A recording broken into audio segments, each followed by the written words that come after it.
We took two identical F-150s with the same 5.0-liter V8, same mileage, same driving routes, and ran one on factory spec 0W-20 and the other on 5W-30 for 200,000 miles.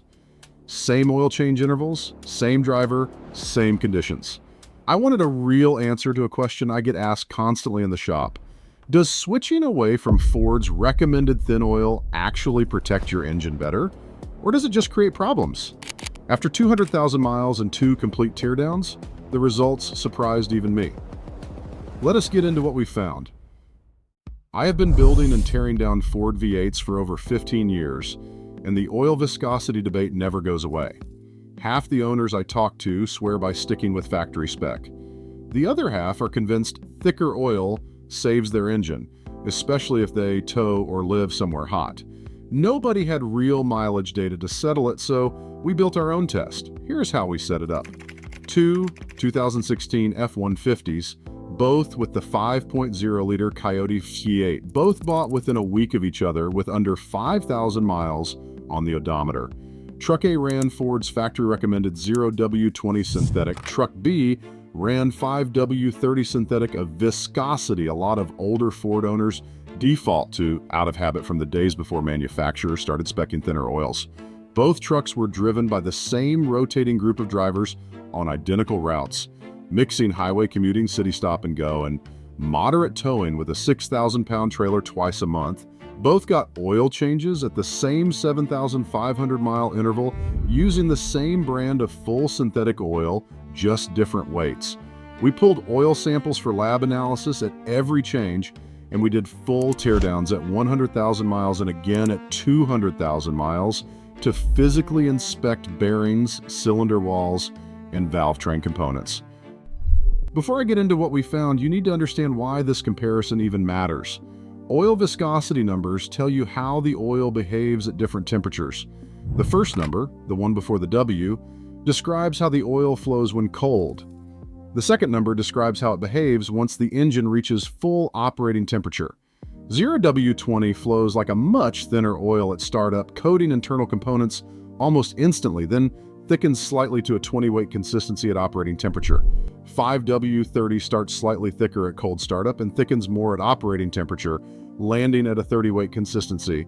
On paper, the difference sounds small. In practice, it changes how the engine behaves in ways most owners never notice because they never compare it directly.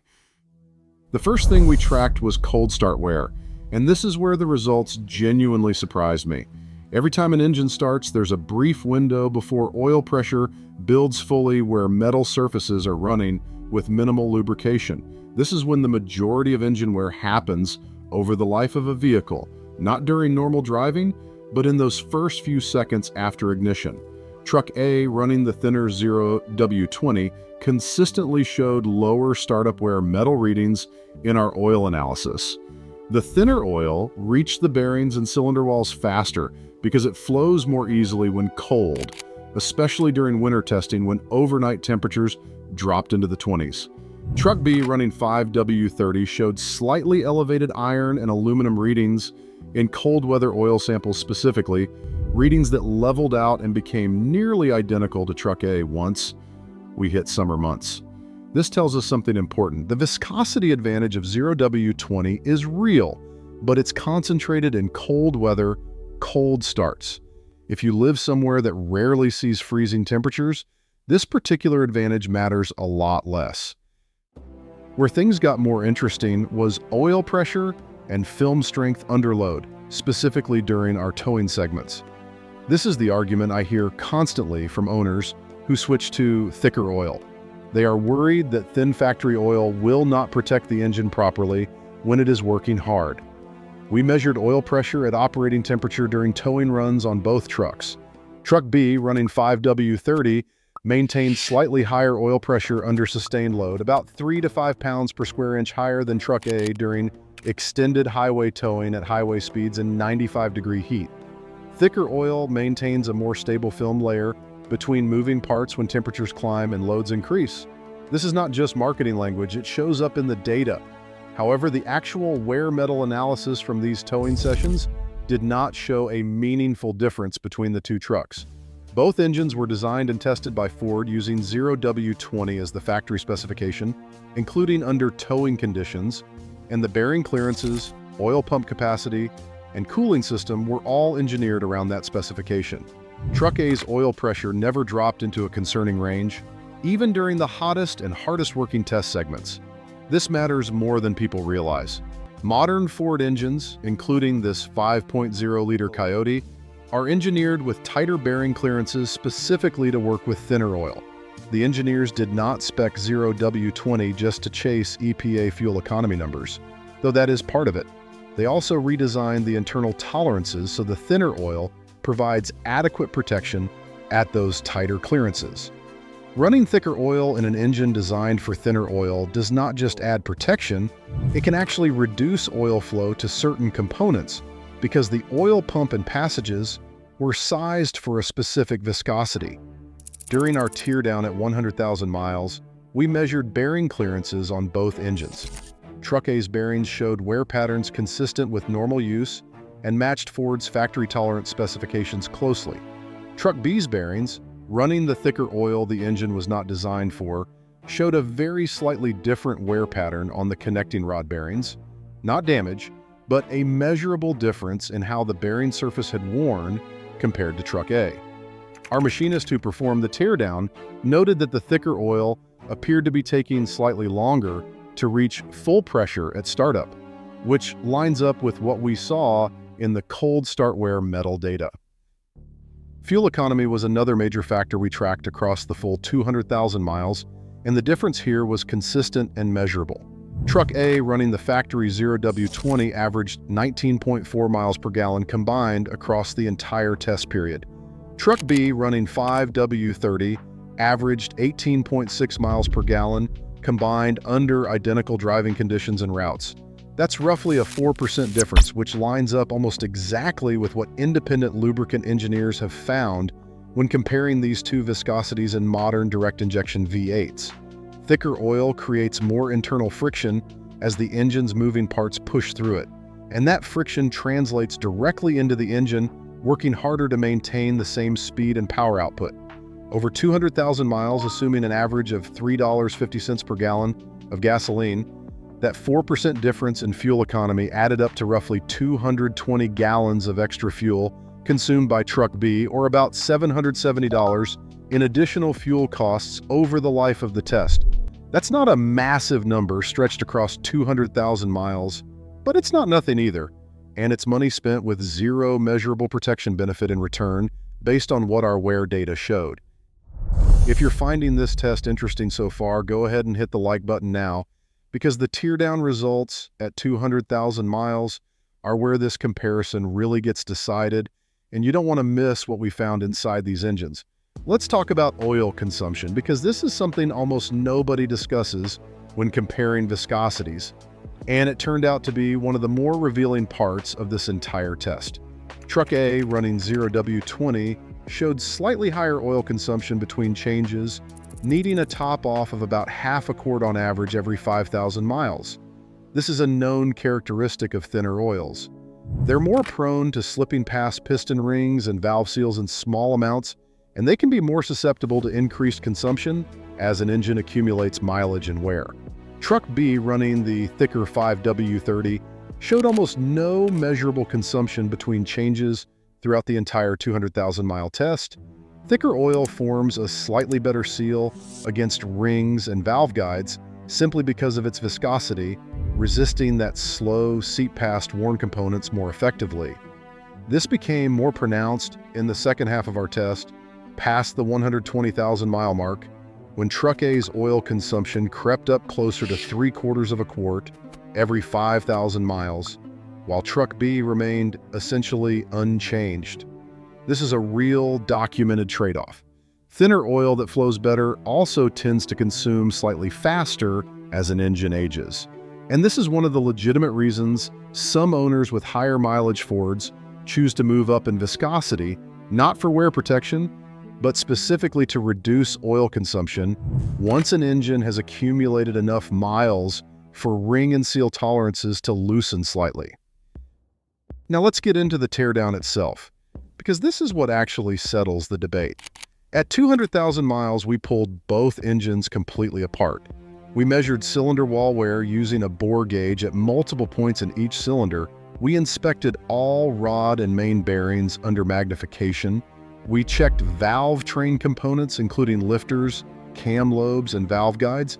And we sent both oil pans and filters out for metal content lab analysis one final time.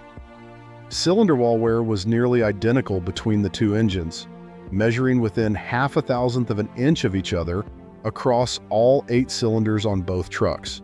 This tells us that for normal driving and moderate towing, viscosity within this range didn't create a measurable difference in cylinder wear over 200,000 miles.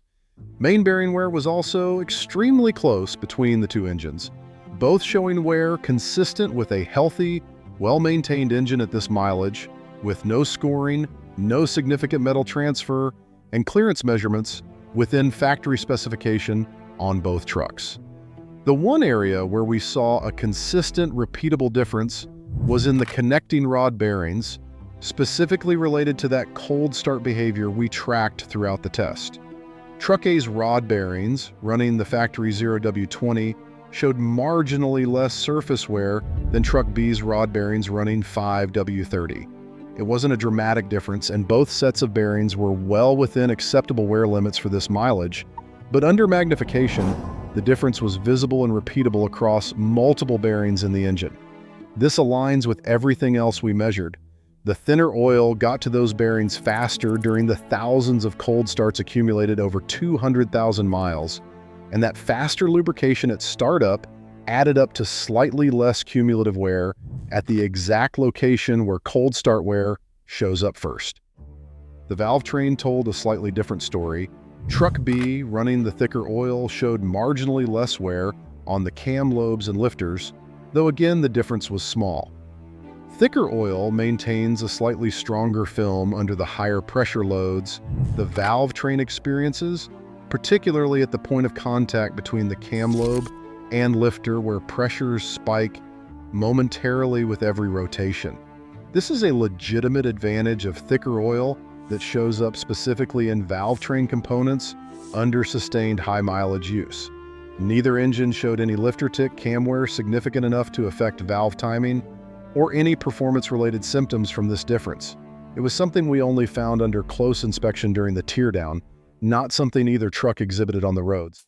So here's what 200,000 miles and 2 full engine teardowns actually taught us. For an engine like this 5.0-liter Coyote, specifically engineered around 0W-20 as its factory specification, sticking with the recommended viscosity provided better cold start protection, better fuel economy, and wear patterns that matched what Ford's engineers designed the bearing clearances and oil pump around. The trade-off was slightly higher oil consumption as the engine aged and marginally more valve train wear at extremely high mileage, though not enough to cause any actual performance issues by 200,000 miles. Running 5W-30 in this engine provided a genuine benefit in oil pressure stability during hot towing conditions and reduced oil consumption, but it came at the cost of measurably worse fuel economy across 200,000 miles and slightly more cold start wear on the connecting rod bearings, specifically the one component most sensitive to that first few seconds after startup. If I had to pick a clear winner from this entire test, it's the factory-specified 0W-20. And here's why that answer matters beyond just this one truck. Ford's engineers didn't pick 0W-20 arbitrarily. They designed the bearing clearances, the oil pump capacity, the oil cooler sizing, and the entire lubrication system around that specific viscosity. When you deviate from factory spec, you're not necessarily making the oil worse at its job, you're changing how that oil interacts with an engine that wasn't specifically tuned for it. In this test, that mismatch showed up as slightly worse fuel economy and slightly more cold start wear, both measurable, both consistent, both adding up over 200,000 miles into a real, if modest, difference in favor of staying with factory spec.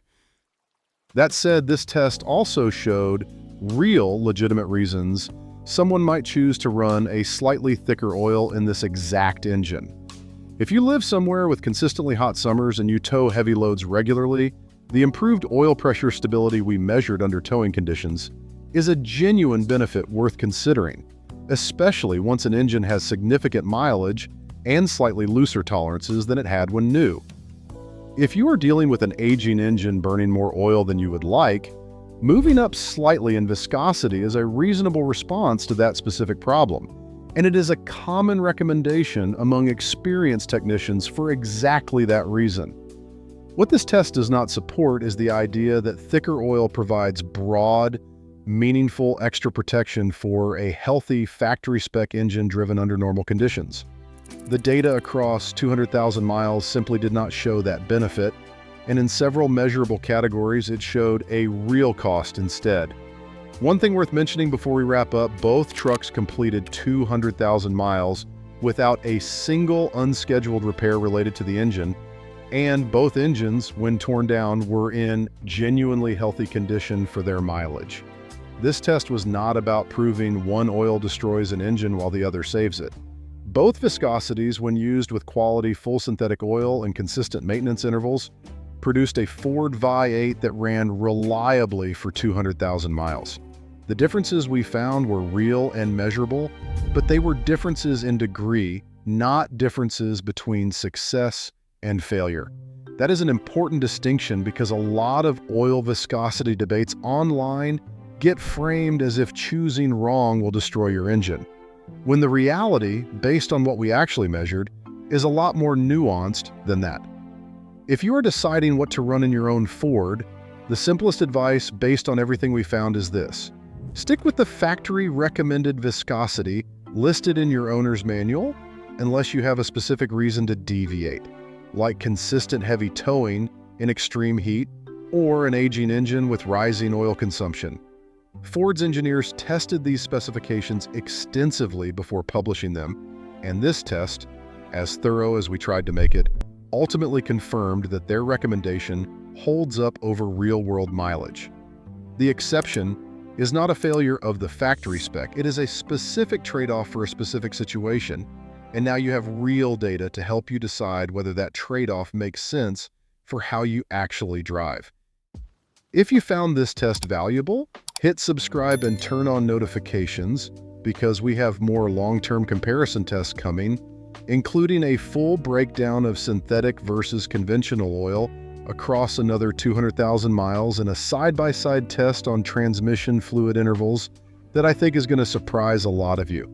Drop a comment letting me know what oil you currently run in your Ford and whether this data changes your mind. Thanks for watching, and I will see you in the next one.